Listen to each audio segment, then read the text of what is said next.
Hello, welcome back to YCFT. Join us on the couch as we take a look at 1955's Revenge of the Creature. Now, this is a sequel to 1954's Creature from the Black Lagoon.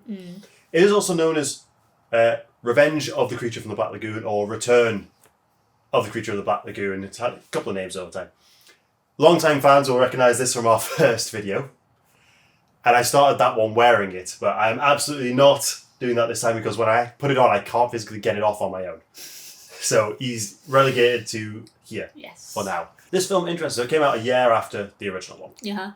It was in 3D. It was the only 3D film of 1955. Yeah. And I think, if I'm right in saying, it was the only 3D sequel to a 3D film in the golden age of 3D. That's true. A lot of 3D. There's a lot of 3D. There is a lot of 3D. Ben Chapman did not return to play the creature on land. On land. It was Tom Hennessy. Yeah. Took the role, like, he's like 6'5". He was a giant Goliath of a man. And Rico Browning returned to play him underwater. Now, he wasn't originally. He did also audition to play him on land, but they said he wasn't intimidating enough. He also didn't get the part initially to play him underwater. They cast somebody else whose name I couldn't find. No. So the suit was modelled to that guy. And for whatever reason, that didn't work out. So they got Rico in, but then the suit was too big. This film is not rated very well, but I actually really enjoyed it. It's good. Do we need to fix the mood? Oh, we do. It's been so long since we've done the black and white one. Here we go. There we go. Feels right There now. we go. I had actually forgotten. So I imagine it must be set a year after the original one as well. So. The creature's demise at the end of the first film is... the creature is dead at the end of the first movie. Like, that shot, it's pretty conclusive. He dies. I shook it off. Just shake it off. Brief synopsis of this one. We have a new crew, which we think it might be the same captain as the from the first Yeah, I think it's the film. same They guy. they've went to capture the creature, and this whole film is about the creature. He gets captured and put into an aquarium to be studied in Florida. Of all places, you go from, the lovely Black Lagoon and you end up in Florida. Of all places. No offense to anyone who lives in Florida. I feel like Florida gets shit on a lot in America. It absolutely does. So he's taken this aquarium and he is studied by our main cast to see how intelligent he is, to try and find out if he is the missing link between man and fish. And also so people can leer at him from his... Making the money. They want to sell him. Well, not sell him, but sell tickets to see him. Well, he's an attraction. He's the main attraction. He's an attraction. And as things goes on, he gets a bit of an attraction to a lovely blonde woman, kind of like in the first film. Escapes, and then carnage ensues. That's basically it. That's basically it, yeah. Creature from the Black Lagoon is definitely cited as the inspiration for The Shape of Water. Yes. But Del Toro has 100% seen this one, because the whole thing of him being in captivity, this actually feels like it leans itself more towards Shape of Water than the original one does. It really does. This one feels much more of an inspiration. I mean, should we just kind of get right into some of the key things that we took from the initial viewing? Okay, so whilst we're on The Shape of Water, Del Toro, obviously, he felt very sympathetic towards the creature. Obviously, for anyone who's seen Shape of Water, you'll know like how he kind of rectified that situation. He gives him a love interest, and the love interest, it's reciprocated. In this one, yes, the creature is taken. He is mistreated. He's hardly given any food, so they're kind of starving him. They chain him under the water tank. They basically like cattle prod him as well. Like the poor creature is being abused, and the whole thing is like they're trying to train him, to behave in certain ways. They're trying to tame the beast. Yeah, there's a couple of parallels, because we see they've got, like, in the school at the very beginning, which isn't in Florida, they've been training monkeys to do art. Yeah. Trying to see how intelligent they are. In the park in Florida, they've got trained dolphins. So it's meant to be a reflection on essentially how we... Yes. The slightly barbaric ways we kind of determine how smart an animal is. Yeah, and like how civilized humans are, what we do to these animals for our... We take him from his home and put him in a tank. Exactly, yeah, that's the general gist. The only thing is, I've seen this movie a couple of times now, and I'm still kind of none the wiser as to what the director's intention was in terms of how we are meant to respond to these characters. Because, obviously... You see the creature, the only returning character, aside from the captain maybe, from the first movie, you see him being chained, you see him being mistreated. Well, at first he's, captured from his own home. They shoot at him. They throw dynamite They into the water. do. They literally knock him into a coma. They do. Forcefully taken away from his own natural habitat. It's like, oh, you know, you're meant to invoke... It would invoke sympathy, you know, like this poor thing is just been taken away from its home. But then we're also presented with two leads. Helen, who is... I can't remember the actual name of the... like what she studies, but she studies fish, essentially. Like she's doing a master's in fish. And Professor Cleet, who is standing by at the aquarium because he's going to study the creature when it arrives. And we also have this third guy as well, Joe. who's Joe. I can't remember what he does, but he's like involved He captured the creature. He's involved in the capturing of the program. So we've got like these three main leads, two of which form a love interest. Well, there's kind of a love triangle, but two of them, Cleet and Helen, they kind of, you know, develop a bit of a romance. But these are the two people that are the ones that are abusing him the most. These are the two that are using the cattle prodding. These are the two that are going down and are mistreating him. So it's like, I'm kind of torn as to what Jack Arnold was... how exactly we're meant to feel. Here he comes. Be careful, Cleet.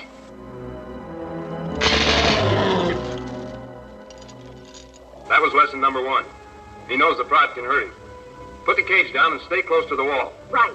Because if we're meant to feel sympathy for the creature, which I think we kind of are, then how are we meant to feel about Helen and Cleet, who are our two leads, who are also, yes, they're mistreating him, but they're not presented in a bad light at the same time, if you know what I mean.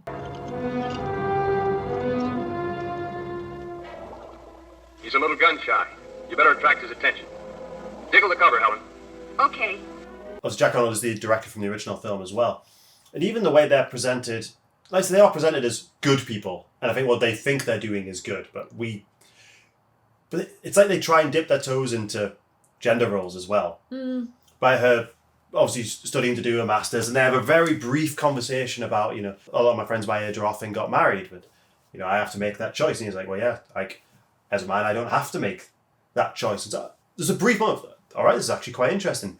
But then, no, she's actually just an object to be desired by him and his friend. But even the love triangle doesn't really go anywhere. There's no animosity between them, between the two guys. And it's like, if you're going to do that type of plot, do it properly. And then present the creature as another love interest in it. Because even that, they don't explore that very far as well. Because the creature, the amount of time he spends with her, it makes me think that he basically only likes her because she's blonde, like the last woman he was infatuated with. He has a type. But there's some really nice scenes of him in the tank and her walking past and he's looking at her like through the glass and as he holds his hand up. But by the time he inevitably escapes, captures her, and then we have a very similar ending to the original film, you just don't really feel it. No, you don't. And no. I think the big problem with that is we only ever see her interacting with him when he's getting cattle prodded. Yeah, by her most of the time. Yeah, by her and by the doctor. I think it would have been so much better if, one thing, she was more sympathetic towards him. Yeah. And I think two things, actually. We needed some scenes of her going into the tank on her own, maybe when she wasn't supposed to, and then we could have some like nice, essentially Shape of Water-esque swimming. I agree. And I think we needed more scenes, maybe of the creature with other fish, like say with the dolphins, which are established to be the other intelligent fish in the aquarium. You know, just to try and establish almost if he is like the king of the oceans or something like his relationship with other fish rather than just him chained in a tank getting prodded. There's so many interesting ideas, and to be honest, I will say I think the pros of this film far outweigh the cons. I have a ton of fun watching this film. Yeah, I also agree with that. But it's missed potential, and I think that's potential that Del Toro picked up on. Is like, I'm going to run with that because I know he's not in an aquarium in the Shape of Water, but there's a lot of similar imagery. He's still being studied, isn't he? Yeah. And in theory, the beginning of this film would have had to have happened in the Shape of Water. Yeah. Yeah, definitely. I for the life of me can't. It's been so long since I've watched that film. Same. I don't think they show that. Bit of missed potential there. It's 1955. We were never ever going to see a romance between a beautiful blonde lady and a fish. You know, that was never going to happen. It took us to get to 2017 before that actually became a thing. So it's like, I was never expecting going into this movie that, you know, like, his feelings were going to be returned in any way. Like, I wasn't expecting romance, but the sympathy element I was maybe expecting, because in the first movie, it's Julie Adams, isn't it? The one who he falls in love with.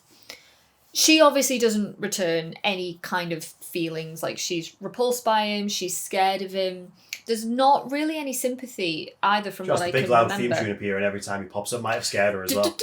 I've missed that. I absolutely missed. I adore that piece of music. True. So I think it would have been nice if in this one we would have seen a little bit more empathy from the female lead. And Laurie Nelson, who plays Helen, there's nothing. There's nothing there. Yeah, there's a few scenes where she wanders past like the porthole things, and she watches him and she glimpses him, and he kind of, you know, comes up to the window and he's like curious about her. He's clearly attracted to her. That's probably kind of just comes across as a curious animal. Curious animal, yeah. I think, as you say, all we needed a few more moments of her doing that alone.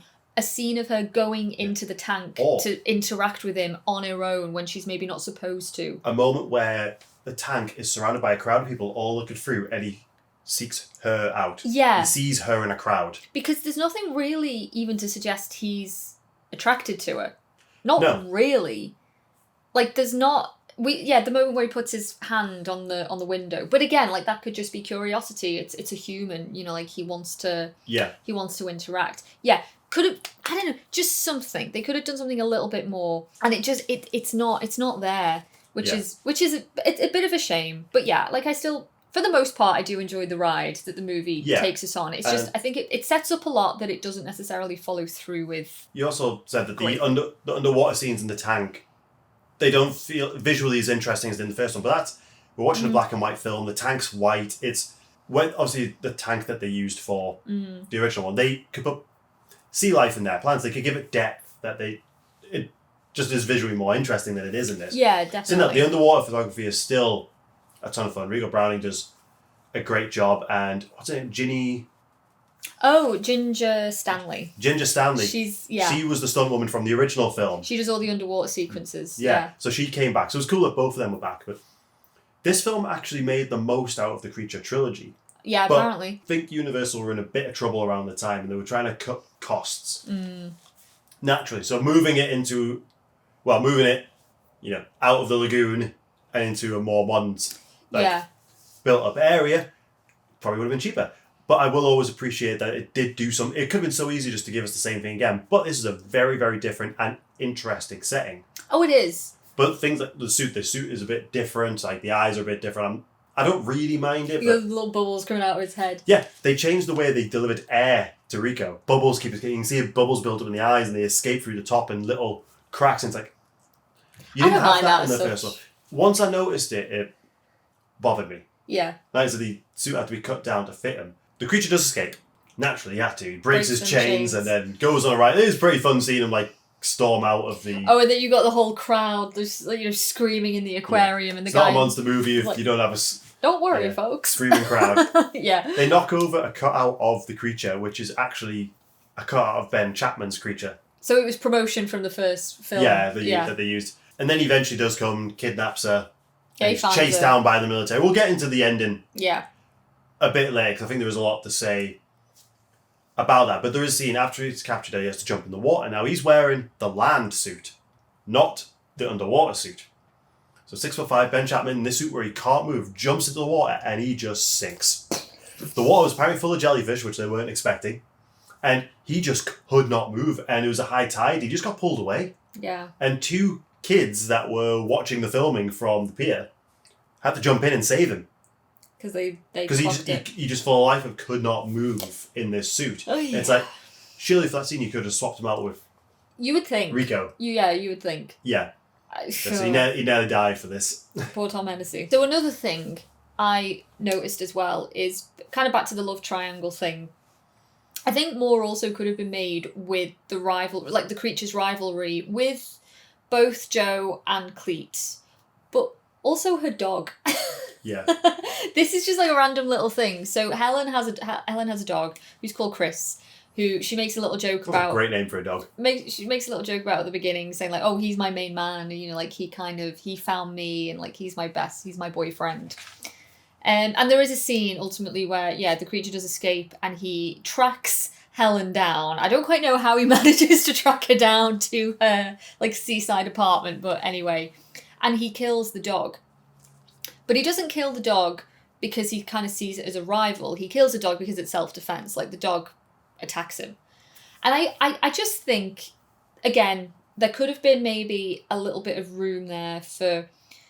He kills the dog because he sees the dog maybe being a bit affectionate with Helen, or he sees her being affectionate with the dog, and he sees so it if as she was a bit watching the tank and then the dog like found her and she gives the dog a bit of a stroke, he's like... Yeah, exactly. What? But it's like, even when... So, yeah, something like that. And even when he does kill Joe, it's not in the context of, right, he's competition and I need to get rid of him. He kills him just because... Or even on the concept of, you're the reason I'm here. Yeah, exactly. It's just like a random attack. And everyone gets over it very quickly. Very, very quickly. So after Creature escapes, our main characters go off on a cruise. Oh, yeah. Let's take a nice leisurely cruise. Yeah. The way they spoke back then was just insane. It's, like, I am so happy that that's not a thing, but I'd love to see it. The best scene in the movie is when he captures her. Or the scene at the lobster house, or whatever it's called. And that, oh my like, god, my guy on the drums. There's also like, one of my favourite, you know, like when you watch an 80s 3D film when you have the egregious 3D shot, something that's... We're thinking Friday the 13th Part 3, where like the yo-yo going into the screen. There's a guy on a trumpet and he's doing it into the screen. I'm like, egregious 3D shot. Yeah, it's great. Love it. I just love the look of the drummer's face though. Like, he's just really getting into his music. And the creature like just saunters in through the back door and he turns like...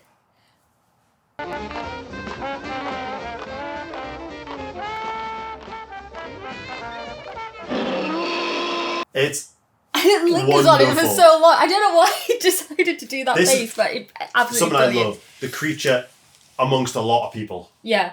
This literally a fish out of water. The creature walks among us. Yeah. I mean, that's the next one, isn't it? And I love it. I absolutely adore that whole scene, even if, you know, Tom nearly did die to do that. Unfortunately, yes. But, you know, kudos to him. Kudos to Ginger Stanley, because she's wonderful. There is a nice sequence, actually, that mirrors the first movie where Helen and Cleet, they go off swimming. I think they're trying to track down the creature at this point because, you know, he's escaped and there's rumours he's probably going to go back to the Amazon, but they're trying to capture him. But they dive off and they go for a little swim and the creature's followed them. I guess specifically her. Like, he's followed Helen. And we get that little mirrored sequence of, you know, where he's swimming underneath her, and only this time there's another person there. As well. We've got that thing where he reaches out and he touches her ankle kind of shyly and coyly. And also Helen and Cleet, they have a little kiss underwater as well, which I think is shot really, really nicely. Yeah. Kissing anyone underwater is hard, and they do it so, I don't know, like very elegantly. So yeah, underwater sequences I do like. There is a difference, like you were saying before. There's one moment. Still good. Right after the creature has been captured. I kind of like how they do they've got him in a pool because and they're essentially taking him for a walk, and apparently that's how if you've got a shark that's like unconscious, that's how you kind of wake them up because he has water going through the gills and stuff like that. So essentially it's like fish CPR. It's like easing him into... Yeah. And I like that whole thing. I'm like, okay, that's interesting. But after they have him chained up, he tries to... Well, actually it's before he's chained. He tries to dive and is instantly just on the floor, he's on the side. He doesn't know where he is. He doesn't know where he is. He's never been in a pool before. And I felt so bad for him. Especially then after he's got nets on him, they chain him up, and it's like, that is the point where I'm so sorry, feel so bad for that creature. That's the thing, like, I feel sorry for him. He's being mistreated, he's been torn out of his habitat. But I just don't know how audiences in the 50s were supposed to feel about that scene. Because especially after going in the end sequence, it feels much larger scale because we've got, like, soldiers looking for him now. But ultimately, it just kind of ends on a beach, and he doesn't really put up a fight. Although there's a great moment where he picks someone who's a really weird, janky-looking wire stuff where he throws someone against a tree, and I'm like, you know what? For this movie, that's actually pretty violent. That's pretty violent. Yeah. But he ultimately just kind of like, I wanted him to fight more. Yeah, and I wanted, again, if we would have the build-up to it, for her to stand up for him. Yeah, something. If she'd have been like, no, don't hurt him, just let him go. You know, Just like let him go. something like Yeah. that. She doesn't. She's just screaming like, no, no. And, you know, like Yeah. the damsel. And, spoilers, he gets shot again. It's the same freaking shot, though. The shot of from him the end sinking in of the water at the first very movie. end is the shot from the first movie. But yeah, you are right. Like, there's... The ending could have... It should have been building up to some kind of major crescendo, and it's not. Like, it's kind of... The ending in the first film is so much more... It is. It's smaller scale, but it's better. It's like this one... Because he can only be on land for so long before he needs to go back into the water, he's carrying Helen, and he has to put her down on the sand so he can go into the water to get, you know, to breathe. And there's a few scenes where this happens. Like, he's carrying her, puts her down, goes into the water, walks a bit longer, puts her down, goes into the water. It's like, it happens a fair bit, and it just feels like it's kind of interrupting the flow. And in the meantime, obviously, it gives the military ample time to, you know, arrive. I probably should have shoot him down. you should have realised that moment, this is never going to work. Well, yeah. Because there's also a scene where Helen... I think it's Cleet, isn't it? He manages to grab Helen away, and the creature is just sort of, like, standing there, like... Yeah. Do I intervene? Should I intervene? No, I'm just going to allow myself to get shot. There was so much emphasis on the creature's intelligence, and there is a part where they realise when they've got him his DNA that he's actually quite close to man. Mm. It's like... But there's at no point do they show his intelligence. He clearly is intelligent, but he ultimately gets out by pulling on the chain until it breaks. I guess he does follow Helen. Yeah. He follows her back to her condo or whatever it is. Like, I don't really know how he managed to find or track that down. Unless he could smell her, maybe. I know. I feel like we're shitting on this movie a fair bit. This movie, I think it's rated something stupidly low, but this movie is really fun. It's such a good time. Yeah, it is. And like I said, the pros far outweigh the cons. Like, the amazing underwater sequences, some like really good performances by Tom, Rico. Yeah, I do think this is a natural follow-on from what they set up in the first movie too, because it's like... It's kind of bold, like where they actually take it. They just... Yeah. It's like they got a bit scared to fully go in on this new ingenious idea. And weirdly, it was one of the first film appearances by Clint Eastwood, wasn't it? He's got one scene in it. I think he's like 23 or 24. Weird lab assistant. He's a lab technician who thinks he's lost a rat, and then the rat's in his pocket. It's like, was it a mouse? Is it a mouse? Mouse or rat? I don't know. It's a tiny little scene. Yeah. But yeah, it's like, I do think from where the first film finishes, it does make sense that any sequel would, you know, follow on from the point of, right, well, word of the creature has got out. Now we're going to go and try and capture him. We're going to bring him back. He's going to become an attraction. Like, that makes sense to me, and that it's a really good kind of springboard to jump from for a storyline. My biggest thing is the female character, because I think there's no point in having another one if you're just going to do the same thing as the first one, where she's equally as repulsed and rejects him, and there's no empathy, there's no sympathy. It's like, well, that was a bit of a wasted opportunity. But I am also just genuinely curious as to what initial reactions to the creature were, because, you know, we feel sympathy for the guy, because, you know, why wouldn't we? We're always going to be on his side. But Jack Arnold also presents us with two other characters that are mistreating him, but are also our leads and have a developing love interest. So it's like, well, which one is it? Are we meant to get invested in their love story and root for them, or are we meant to be invested in the creature? It's like, I'm not too sure, but I still do enjoy it as a movie. I think it is a fun ride. I will happily watch this again, just like I'll happily watch the first one. Like, I think like as a double feature, I think that that's a really good night. It is. It's fun. It is fun.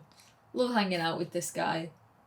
We've got one more to go now. One more go, yeah. The creature walks among us, which I already know is not meant to be that good. But where the plot goes, I'm really interested. We obviously, from what I remember, we talked about this in the original one. There's a reason why we've not had as many like creature from Black Lagoon films as like Dracula, Frankenstein, because he is solely a universal creation. The rest are all based on like books, folklore, so you can kind of do whatever you want as long as you're not infringing on what Universal and that have done. Yeah. You can't just make a creature from Black Lagoon film. No. You have to change him just enough. That's how they got him in the Monster Squad, because they did ask. They wanted that to be a Universal Monsters film, but they were told no, so they had to redesign. Shape of Water. We know it's the Gill Man, but they've had to change it just enough. And that's why everyone thought that he was Abe Sapien from Hellboy, Yeah. who was also kind of based off the Gill Man. Yeah. There are rumblings of a new film. Every few years, someone tries to get one off the ground. It's like, it shows that people want more. They don't know what to do with him. What direction to take him in. It's also hard when I guess Shape of Water has done it so well. Yeah. That because I think people do see it as like an unofficial kind of reboot. Or even a sequel. Yeah. Even a sequel. My headcanon is that the first film happens, he survives. The first part of the second film happens, he gets captured, and then that's when the Ship of Water takes place. That makes sense. Yeah, that makes sense. When he's been trapped there for a little bit. Yeah. That's how I kind of see it. It's a happy ending for the Gill Man. Yeah. I mean, he just keeps getting shot in all the other ones. Well, it's as I say, it's the 50s. There's only one way it can end for this poor guy, you know? Yeah. Whereas It's either that or he has a life in captivity. in the 2010s, 2020s, we're a little bit more sympathetic to the fish. Yeah. So yeah, that was Revenge of the Creature. It's a really fun ride. It's more interesting than you think in some parts, not interesting enough in others. Yeah. Is probably the convoluted way I would say that, but It's different enough from the first one. yeah. That it's different enough that it warranted being a sequel. It warranted existing. It shows there was a story you could tell. They just weren't bold enough in the 50s to go hard on it. But from what we know of the next one, they do kind of go hard on a really weird idea. I think thematically that one will be interesting. Yeah, absolutely. And we don't know when we'll do that one. No. But it has been a while since we done one of these black and white ones. So this has been fun. I love watching these old movies. Yeah. And this was the first time for both of us. It was actually, yeah. So thanks for stopping by, guys, and we will see you next week in full colour. Bye.